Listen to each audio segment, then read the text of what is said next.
Alors, je suis étalonneur dans une boîte de post-production. J'ai fait une formation d'audiovisuel pour les personnes handicapées et les personnes déscolarisées.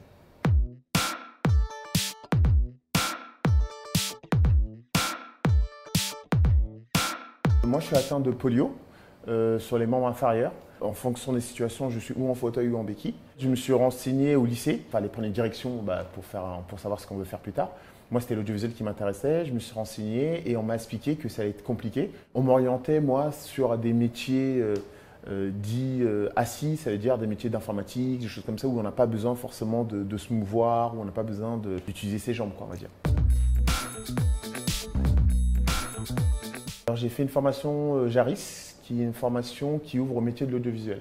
Il essaie de mélanger vraiment l'handicap et le métier de l'audiovisuel, faire que tout ça soit en symbiose. Quand tu installais ta caméra, tous les termes que tu employais, c'est les termes qui me parlent, parce que faire la bulle, faire les zébras, faire les blancs, tous ces genres de choses, c'est des choses qui nous apprennent. Et de ça, faire la bulle avec le fauteuil, c'est peut-être pas forcément facile, donc on essaie de trouver des solutions, en disant voilà, on va mettre les pieds comme ci, on va faire ça, on va faire comme ça, ou on va compenser. On essaie de trouver des solutions. J'ai fait 3 mois après en stage dans une boîte de post-production. J'ai été embauché dans la foulée en CDI directement. Sans JARIS, je ne serais pas où j'en suis aujourd'hui. C'est signé, c'est acté, c'est pas possible. Je pense que des personnes qui semblent à peu près foutues dans tous les sens du terme ne le sont pas et loin de là.